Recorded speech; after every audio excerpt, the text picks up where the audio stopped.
កម្ពុជាបានយកចិត្តទុកដាក់ខ្ពស់លើសុខទុក្ខយោធិនខ្មែរទាំង18រូបដែលកំពុងស្ថិតក្រោមការគ្រប់គ្រងរបស់ថៃនិងជំរុញឲ្យថៃដោះលែងតាមការសន្យារបស់ខ្លួន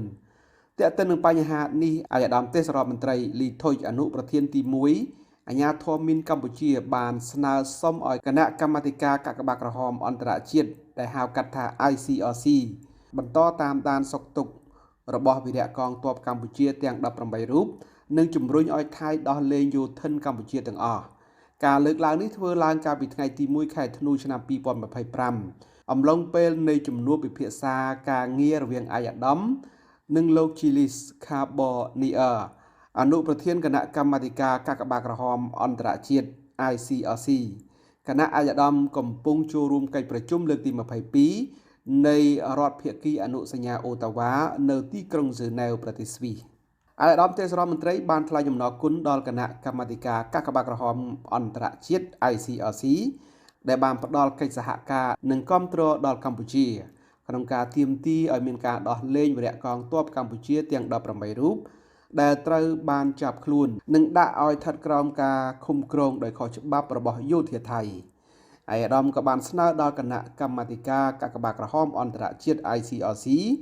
បន្តតាមដានសុខទុក្ខរបស់វីរៈកងទ័ពកម្ពុជាទាំង18រូបនិងជំរុញឲ្យថៃដោះលែងយោធិនកម្ពុជាទាំងអស់ឲ្យបានឆាប់រហ័សជាទីបំផុតដើម្បីពួកគាត់អាចវិលត្រឡប់ជួបជុំក្រុមគ្រួសារវិញប្រកបដោយសុវត្ថិភាពជាការឆ្លើយតបលោក Chilis Carbonier បានលើកឡើងថាគណៈកម្មាធិការកាកបាទក្រហមអន្តរជាតិ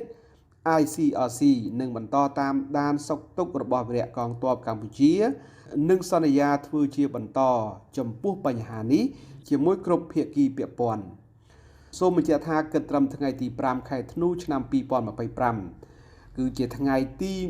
129ហើយដែលវីរៈកងទ័ពកម្ពុជាចំនួន18រូបត្រូវបានចាប់ខ្លួននិងដាក់ឲ្យស្ថិតក្រោមការឃុំគ្រងរបស់យោធាថៃ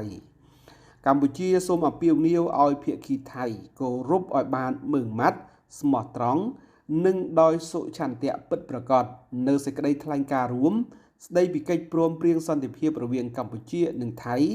ត្រង់កថាខណ្ឌទី5បានគូបញ្ជាក់ថា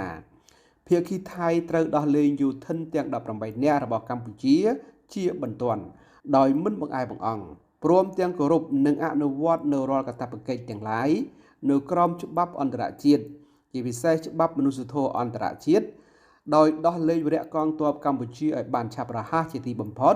ដើម្បីពួកគាត់អាចវិលត្រឡប់មកជួបជុំក្រុមគ្រួសារវិញប្រកបដោយសុវត្ថិភាពសូមគូបញ្ជាក់ផងដែរថារាជរដ្ឋាភិបាលកម្ពុជាបាននឹងកំពុងធ្វើការយ៉ាងស្រស័កស្រស្រាំឥតឈប់ឈរដែលបានប្រើប្រាស់គ្រប់មធ្យោបាយ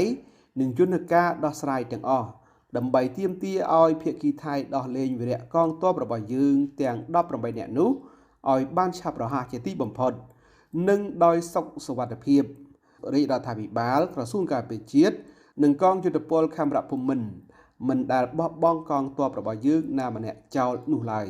មិនថាក្នុងកលៈទេសៈណាក៏ដោយនេះគឺជាព័ត៌មានដែលទាក់ទងទៅនឹងវីរៈកងទ័ពទាំង18នាក់ដែលទាហានថៃចាប់ខ្លួនដែលគិតមកដល់ត្រឹមថ្ងៃទី5ខែធ្នូឆ្នាំ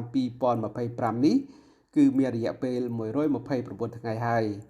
ទាក់ទងនឹងបញ្ហានេះដែរកម្ពុជាបានស្នើទៅដល់គណៈកម្មាធិការកាកបាទក្រហមអន្តរជាតិដែលហៅកាត់ថា ICRC ជួយជំរុញយន្តការក្នុងការដោះលែងយុទ្ធជនទាំង18នាក់នោះឲ្យបានឆាប់រហ័សផងដែរ